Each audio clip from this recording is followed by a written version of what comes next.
I just said, you know what?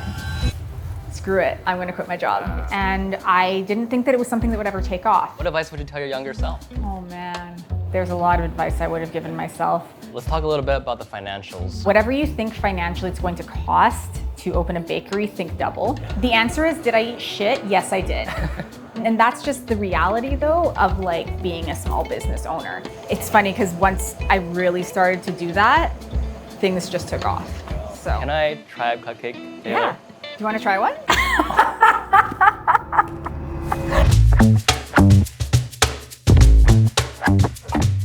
All right, Taylor, here we are at your bake shop, Vanilla Bean.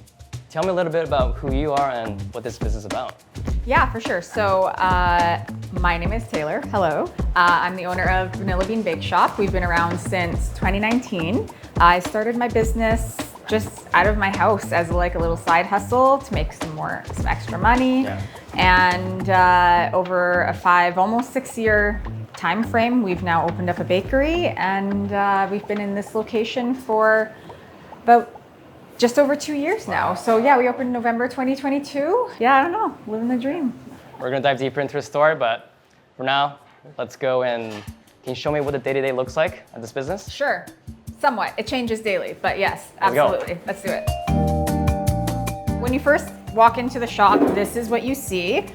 And you came at a perfect time because it's Valentine's Day, yes. So the shop looks extra cute right now. Yeah. The girls are setting up the front right now, so we only have about a third of the display up, but the most beautiful part is already out, so that's good. Oh. It's our cupcakes, which is kind of like our bread and butter. We have our espresso over here, so we're also a full-service cafe.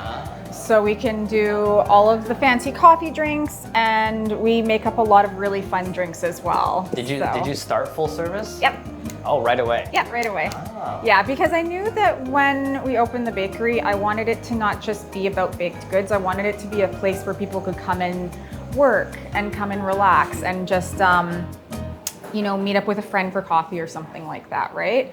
Okay, what's next? Yeah, so heading into the back here. We call this the kitchen. We're here in the kitchen. This is the kitchen. Okay. We call it, I'd say we call it the back of house, probably. Back of house. Yeah, we call it the back of house. Okay, we're here in the back of house. Can you tell me about the process of making the cupcakes? First of all, how many cupcakes do you make a day? Yeah, so it depends on the day. It depends on any orders that we have. Okay. It depends on, it varies. Okay. So it could be anywhere from 50 cupcakes a day, like full size, and then we have our minis as well that we do. Wow, okay. So probably like total combined between all of them about 70. Okay. And then on weekends, obviously more, maybe closer to 120. Wow. And that's just for cupcakes though. That's just cupcakes. That's just right. for cupcakes, Exactly. yeah. We do about, I'd say between 70 to 120. Okay. So. Okay. Can you walk me through kind of how's it done? Yeah, great question. So the girls get here bright and early in the morning, 6 a.m. And first thing that they do is they get cupcakes in the oven because you can't decorate a hot cupcake. So first thing that they do is they get the cupcakes in the oven. We've got everything pretty organized in our kitchen. Everything's pretty ergonomic, like within arm's reach. Yep. And all of our batters are always pre-made. So then that way, the next morning when they come in, everything's ready to go and they can just start scooping. The girls will start scooping the cupcakes and get those in the oven. And then they just jump on to the next task, which is usually pulling cookies, getting cookies ready, and muffins, and the list goes on and on. So, was this a process that you kind of slowly came up with over the years? Yes. Or how, I guess, what was it initially when you first started, and how I did don't you even know. come to? I couldn't even tell you how we did it at the beginning because it was just a gong show. Yeah. And when we first started, I had no idea what I was doing. I still don't know what I'm doing. Right. But I know better now Right. than I did then. So I couldn't even tell you what opening duties looked like 2 years ago, just in comparison to what we do now. Knowing what you know now, what advice would you give to someone who's watching this and is like, oh my gosh, I want to start my own bake shop too? What advice would you tell them? Or I guess, what advice would you tell your younger self? Oh man. there's a lot of advice I would have given myself. Whatever you think financially it's going to cost to open a bakery, think double. And everything that you think it's going to actually be like, it's going to be completely different. I never pictured, when I opened the bakery, I was like, I'm going to be in the kitchen making cupcakes, it's going to be great. And my day-to-day is completely different than what I ever imagined it would be. Like, I'm incredibly blessed, but I had to like almost like grieve what I thought it was going to be opening a bakery and accept and move forward with what it actually is. Your expectation was just making cupcakes. I thought that I was going to be in the kitchen. I thought that I was going to be making cupcakes and cakes and doing all of that creative aspect to it. And then I just realized, like, I'm one person and I can't do, I have to be able to be on the emails to accept those orders so that I have cakes and cupcakes to do, right? And I've realized that I can't do both of those things simultaneously. And so it was a really big adjustment for me to accept moving out of the kitchen and just focusing primarily on the business and the growth of the business and making sure that we are generating enough business to come in so that we are sustainable. How do you come up with the recipes? Do you take inspiration from something and then you craft your own? Yeah, so majority of the recipes are our own. A lot of them are family recipes as well. Okay. In terms of flavors, I just have like a particular palette that I just love. I love like citruses and florals and things like that. Yeah. We use a lot of like Earl Grey, a lot of lemon, raspberry, anything that we can make cute and pink, we do that. So do you create the flavors that you obviously like yourself, right? Yep. Do you ever create flavors that you don't like, but it's because customers said something they want it, but you're like, no, that's not? We have, and I'm veering away from that. Because if I'm being honest, I think that and this goes in all aspects, if we're ever working on stuff that we don't love or that we're not passionate about, it shows in our work. Yeah. And that's not just us, that's everybody. Like, if you're working on something that is a creative piece and you're not passionate about it, it's going to show. So there are like, sometimes we'll have people come to us that are looking for like a Paw Patrol cake.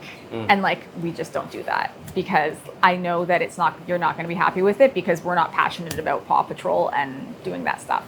I don't know what that is. Exactly. Paw Patrol? It's a kids TV show. Paw Patrol. Paw Patrol, or like Yeah, Baby Shark, or like that kind of stuff. It's just what Paw Patrol is? No, I thought it was a flavor. I'm like, what? I was like, what? No. If we just hone in on the areas that we love, and if we run with that, our customers that are our kind of people will come. We'll attract those types of people, and the people that are not those lovers of those flavors will go elsewhere. And that was a hard pill for me to swallow. It took me many years to be like, not everybody can be my customer, but I have to stay true to myself and I have to stay true to the branding. And it's funny because once I really started to do that, things just took off. Yeah. All this talking about cupcake. I'm not a sweets guy, but it makes me want to try one. Can I try a cupcake, Taylor? Yeah. Do you want to try one? I would love to try one. Okay, yeah. Let's go try a cupcake. These cupcakes, I really like this one. It's so Do you want to cute. try that one? Is that You're good? eyeballing it. I am eyeballing it, but... You can try it if you want. Well, okay, what are your best selling ones? Okay, so this is not a cupcake, but so for cupcakes, if we're going cupcakes, I would say probably red velvet is a really, really solid choice. I've got carrot, strawberry, vanilla, caramel chocolate, lemon Earl Grey, double chocolate, double vanilla, raspberry chocolate, red velvet, chocolate Oreo, chocolate cherry, Biscoff, and chocolate coconut. Wow. Well, I don't even know where to start. I guess red velvet? Red velvet, okay. That's my favorite, good choice. Okay. Anything else? Let me just try the Oreo one. Oreo, okay. Okay. Good choices, excellent. Voila. Thank you. You're welcome.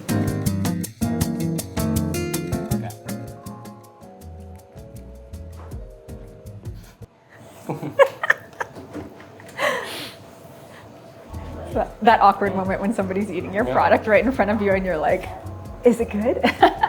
Well, that was actually really good. Yeah. And I didn't expect the crunch. From the crisp pearls on top? I didn't expect that. Yeah. I can see why it's the best seller. That's that. Try the other one. Try the other one? Yeah, you have to. He's like, guys, it's 9 a.m. You're gonna be on a sugar rush.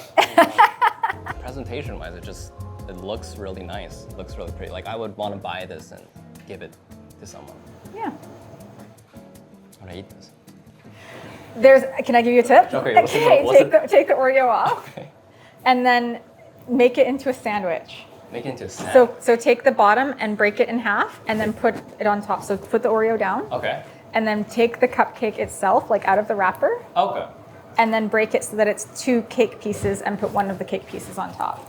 Break it so that's 2 cake pieces. Yeah, so like break the bottom half off. Oh, what? This is how you eat a cupcake. Wow. What? And then put that on top and then make a sandwich. Wait, it's a cupcake sandwich. It's a cupcake sandwich. I didn't know. That's how you're supposed to eat cupcakes? Well, I mean, it's an easier way to eat cupcakes. Oh my god, I did not know. And now you can just like And then what? sandwich it And then put the Oreo on top? perfect. If you want gosh. to. Now you've got a cupcake sandwich. Did you know that? I didn't know that.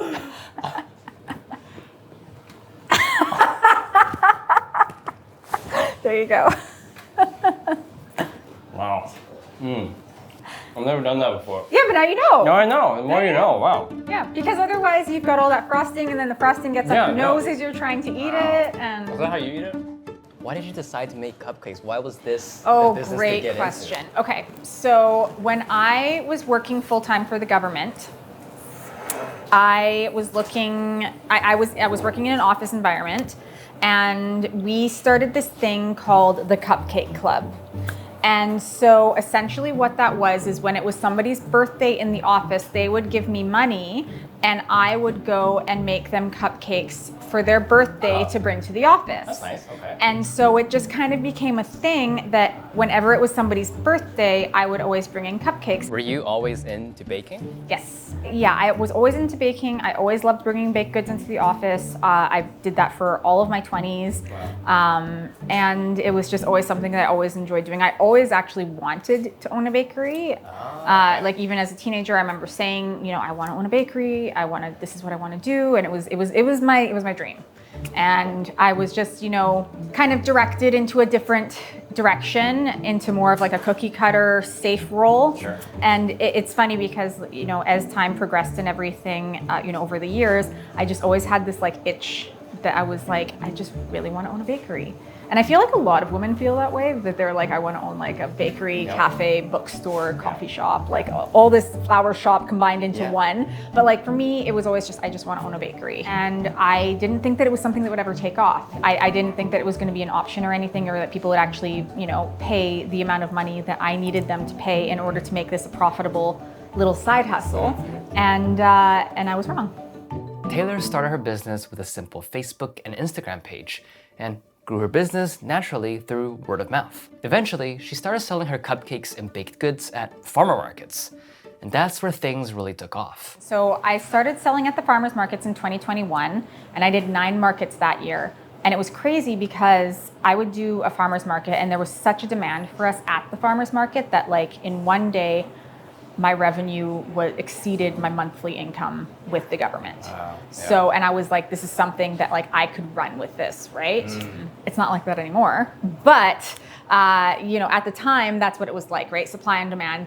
People could only get my product like once a month, right? However, she still had a full-time job on top of everything to worry about. It wasn't until the next year when I reapplied for the markets that they said, we want you to be full-time in Maple Ridge and Pitt Meadows. And at that point I said, I can't work full-time, do markets every Saturday and every other Tuesday in Pitt Meadows. Like I don't have that capacity as a single person, right? And so eventually I had those difficult conversations and I just said, you know what? Screw it, I'm gonna quit my job. So I ditched my pension, my security blanket, everything like that, and I quit my job in April of 2022. And we signed the lease to this shop in August, so 5 months later. So yeah. Taylor goes full-time into her business and opens up her bake shop. A dream come true. But things were not what she expected, and she learned a lot when opening up this bake shop. Yeah, like at the end of the day, like everybody wants your money. And that's one thing that I didn't realize, you know, when you open a bakery, like you have to pay WorkSafe, you have to pay insurance, you have to pay the people that come and collect your linens every week. You have to pay your Fortis and your Hydro and all of your bills, and the bills are exponential. And then you have your ingredient costs and then your payroll and like all of these things that you don't think of when owning a business, or you might think of it a little, but you don't realize what it's actually like until you get that bill, and then you're like, I can't pay this for a week, or I can't pay this for 2 weeks, right? And that's just the reality though of like being a small business owner. And I know that that's kind of, you know, a vulnerable thing to say, but I have a lot of small business owner friends and this is their reality too. So I'm like okay and comfortable with saying that because I think that that's a tough subject that a lot of people don't talk about, so. Speaking of all the bills and expenses, let's talk a little bit about the financials. Okay. What are the startup costs like to open up a bake shop? For sure. So for me to open this, it was around $90,000, which is super low. Yeah. I was very cheap and I cut a lot of corners because financially this was a huge stretch for me. Realistically though, I've put in probably about $150,000 to $170,000. Okay. Over just, you know, as time progressed, upgrading equipment, buying things that we needed for the shop, things like that. But realistically, I would say, you know, whatever it is you think it's going to be, double it. Wow. So I was like, it's going to be $90,000. That's how much it's going to be. And yeah, realistically, if I had come in with $180,000 to start off with, that would have been an ideal situation. What are the typical monthly expenses like to operate a bake shop? For us, it's about $35,000 to $40,000. Wow. And that's everything. So, Staff, equipment, yeah, it's everything. Yeah. Run the business. It's a lot. It's a lot of money. What's the most expensive equipment in here? Would be, well, now our oven. Before it was our espresso machine. So our espresso machine was $10,000. Wow. But it's also like top of the line. Right. And it's brand new. But our oven originally would have been the second most expensive, but over Christmas time, we actually upgraded our oven and got a second one. Okay. So before we just had one oven, but now we've got two ovens stacked on top of each other. So it's amazing. Yeah. That's the most expensive piece of equipment. The ovens now are about $20,000. Wow. That's a lot Yeah. of expenses. But they're Yeah. top of the line, 5-year warranty, like they're as good as it gets. Yeah. Being a business owner is so tough. Just look at the monthly costs that she has. In addition to that, it's often a lonely journey. But Taylor mentions one thing that has really helped her on this journey as she was building her business. Probably the biggest thing, though, that has been the biggest, just really pushed my business forward, is going to be with being with the Chamber of Commerce. So, both personally and professionally, because when you are an entrepreneur, one of the things that they don't tell you is how lonely it is the most lonely journey that you will ever be on, and you don't have anybody above you or anything telling you, you know, giving you direction. Yes, you have mentors. I have an amazing mentor, but you're still alone, right? And it's hard because, you know, you can have the most wonderful team, and I have the most wonderful team, but you're still alone because there's that professional separation. Being with the chamber has given me that support so that I, as a business owner, feel heard and seen and not alone. And being able to attend their events and being on their board of directors has opened up the business world to me, in the sense that all of these local businesses now know to come to Vanilla Bean whenever they need any baked goods. Because we have that community that has in turn supported us through the chamber, that has really projected my business in the right direction. So, Where do you see Vanilla Bean Bakeshop in the next 5 years? I don't know. I have like a lot of dreams with the, like where I would like to see it go. I think that, you know, pipeline dream would be a second location. Yeah. Okay. But I don't know if that's realistic. Okay. So I know right now, today, in this moment, not realistic. So, but who knows what 5 years looks like? Because 5 years ago, I was working for the government. Exactly. You know what I mean? Yeah. So I don't know what 5 years from now looks like, but I think that ultimately growing and getting our product out there for more people, you know, streamlining our processes. I would love to eventually get more into automation and digitization and really not just focus on our direct community, but more of a larger community online. Yeah, online. Would be something that would very much interest me. I think that realistically, the digitization and automation would probably happen sooner than a second location, but that's kind of where we're at right now. So We'll see you in 5 years. yeah. And to end the show, I have a tradition where I ask business owners the previous question that was asked by the other business owner. So I'll show you that question. This is the question that they have for you. Was this a barbershop? Yes, it was. Yeah, you can tell right away. I want to know if you were sitting on the seesaw and you were looking at possibly scaling your business and then you went for it, did that work out well and would you do it again? Or did you eat shit and you would stay put? So I feel like both. I feel like for me, this is applicable in the sense that, like, would I have transitioned into opening a storefront? And did I eat shit and would I not do it? Yeah. The answer is, did I eat shit? Yes, I did. All the time, even to this day, all the time. But I don't regret doing it. It's just a constant learning curve. I'm not a pastry chef. I did not go to, I went to school for business, but I didn't graduate school for business. Like, I dropped out. But you know, like, I don't have a background in this. I'm just throwing shit at the wall, hoping it's gonna stick. And some days it does, and some days it doesn't. And so I don't regret scaling up my business to where it is. I've learned a lot along the way, and I feel like I have definitely had a lot of fails, but I've learned from those. And I think that that's the most important thing. That's something that I tell my girls every day. I say, it's okay to make mistakes. We just have to learn from those mistakes. You're gonna come in here, one of the girls messed up on some scones this morning, and I said, that's okay, let's remake the scones, right? And it's just, these things happen. I don't have any regrets, but I definitely have learned along the way how to do this a little bit better, so. What question do you have for the next? So my business question is not gonna be nearly as intense as that, but ultimately, would 13-year-old you be happy with where you are at today in your business?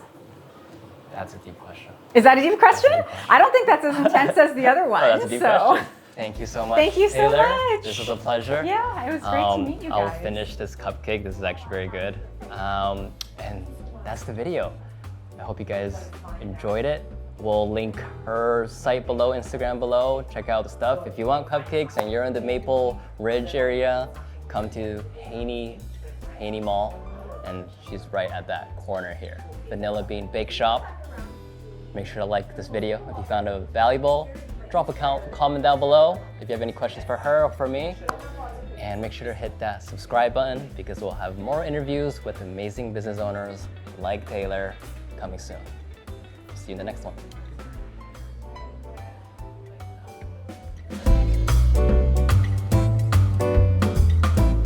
So, what is your guys' impression of the bake shop?